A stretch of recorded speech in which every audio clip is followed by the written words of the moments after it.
जय हिंद दोस्तों, ये फौजी की घटना हुई है, इसने सबको हिला डाला है। अभी बाकी फौजी भाइयों के भी मन में ये सवाल हो रहा है, आखिर ये हो क्या रहा है। बिल्कुल दोस्तों, यानी फौजी सीधा और सच्चा होता है, ईमानदार होता है 99.99999% और इमोशन भी होता है, उसको राष्ट्र से प्यार होता है, नाम नमक और निशान के लिए जान दे देता है और वो अपने परिवार से प्यार करता है, अपने स्टेट से प्यार करता है, क्योंकि सेना में हमें सिखाया जाता है, हमारे इलाके की हमारी संस्कृति से प्यार करता है और वो इसी प्यार और भावना के तहत ठगा जाता है, छला जाता है। एक तरफ इसका दूसरा पहलू यह है कि बहुत चालाक और शातिर लोग इसका गलत इस्तेमाल करते हैं। सैनिकों के साथ प्लॉट में धोखाधड़ी हो, सैनिकों के साथ किसी भी प्रकार की आप समझते हो साइबर ठगी हो, या सैनिकों आप सब्जी भी लेने जा रहे हैं, दुकानदारी करने जा रहे हैं, तो वो समझ लेगा ये सैनिक है। यदि वो चाहेगा तो आपको कहीं ना कहीं ठग लेगा, क्योंकि हमें हर चीज का नहीं पता होता, हम सच बोलते हैं और वो हमें समझ लेता है। हर प्रकार से लोग सैनिकों को कहीं ना कहीं ट्रैप करने की कोशिश करते हैं और अब ये युग आ गया है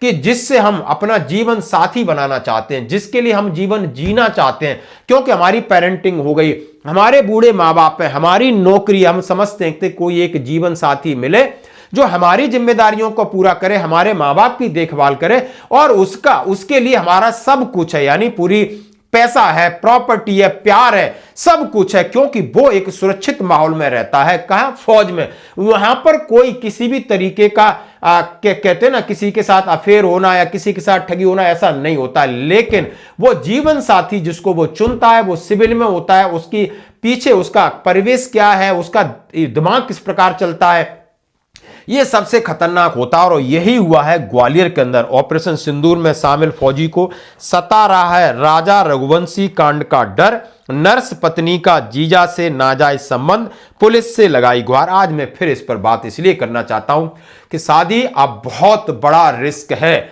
शादी बहुत बड़ा रिस्क है। नौकरी आपकी लग गई, आपका सब कुछ ठीक ठाक चल रहा है, लेकिन शादी बिल्कुल रिस्क है और जीता जागता उदाहरण है। यानी एक फौजी आप देख सकते हो कि मध्य प्रदेश के ग्वालियर में भारतीय सेना के एक जवान ने अपनी पत्नी से जान को खतरा। राजा रघुवंशी कांड इंदौर में हुआ था। आप समझ सकते हो कि आसाम या ईस्टर्न में जाकर के पत्नी ने अपने 4 दोस्तों के साथ राजा रघुवंशी का सफाया कर दिया। अब बात आती आखिर शादी उसने क्यों करी थी, उसका राजा रघुवंशी का क्या कसूर था, आखिर इस फौजी क्या कसूर है। इसने शादी किया, नौकरी, सब कुछ है, लेकिन नहीं, इसको सब कुछ अपने कंट्रोल में चाहिए। इसकी ये कह रहा है कि हमारी जो पत्नी, उसको हम कंट्रोल में चाहिए, हमारा धन कंट्रोल में चाहिए। हम जहां आप छुट्टी व फौज में नौकरी रहो, हम अपने मर्जी के साथ किसी के साथ रिलेशन में रहें, किसी के साथ हम खाएं पिएं घूमें, और यह दिक्कत फौजी कैसे, ये सारी चीजें फौजी कैसे स्वीकार करेगा। और यही एक गंभीर मामला सामने आया है। यानी अब वो फौजी कह रहा है हमें अपनी पत्नी से बचाओ, पत्नी से जान को खतरा है, और ये राजा रघुवंशी की तरह हमें मार देना चाहती है, हमारा पैसा हड़पना चाहती है, और ये अपने जीजा के साथ रहती है, मुरैना में एक नर्स का काम करती है, उन्हीं के साथ रहती है और रहना चाहती है। ये मामला पूरा आपने देखा होगा और सीधे सीधे आरोप लगाए। अप्रैल में शादी हुई थी। फौजी देवेंद्र सिंह राजावत, निवासी गोले का मंदिर, भारतीय सेना में सिपाही पद पर तैनात है।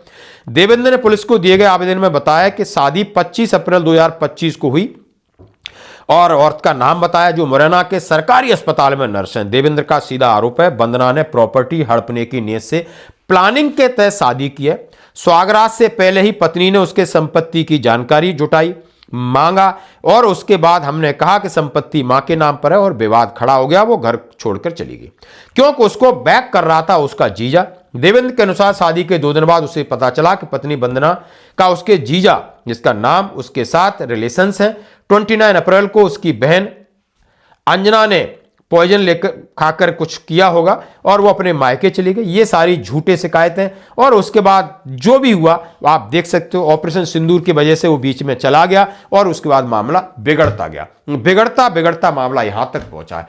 हम ये कह रहे हैं कि ये सिर्फ इसी फौजी के साथ नहीं, भगवान न करे, लेकिन शादी आपको समझदारी और पारिवारिक तरीके से रिश्तेदारी में ही करना होगा। यदि आप कहीं चांस लेते हो, फेसबुक पे लेते हो, मीडिया पे लेते हो, उसकी शकल सूरत पे किसी के भी जाते हो, लेकिन उनके पीछे का इरादा क्या है भगवान जाने दोस्तों। लेकिन समय बदल रहा है तो आपको भी अब ज्यादा दिल से नहीं दिमाग से सोचना होगा। मैं फिर फौजियों के लिए कह रहा हूं, दिल से सोचना बंद कर दो, वो समय चला गया। आपको दिमाग से सोचना होगा, चाहे आप प्लॉट ले रहे हो, चाहे आप कहीं भी दोस्ती बना रहे हो या रिलेशन बना रहे हो या कुछ भी करो, आपसे हर इंसान 99% फायदा उठाना चाहता है, क्योंकि जानता है ये इमोशंस होते हैं, सच्चे लोग होते हैं, और सच्चे लोगों के साथ क्या होता है दोस्तों ये आप जानते हो। ये हमारी एक एडवाइजरी पर्सनल एक्सपीरियंस है, 5 साल 6 साल से रिटायर होने के बाद ऐसी चीजें देख रहे हैं। यदि आपको लगे, यदि आप समझ सकते हो, तो एक बार इस चीज को दिमाग में रखना। अब दिल से नहीं, दिमाग से सोचना शुरू कर दो। फौज के अंदर है, आप दिल से सोचो, परिवार मम्मी पापा के साथ है, आप दिल से सोचो।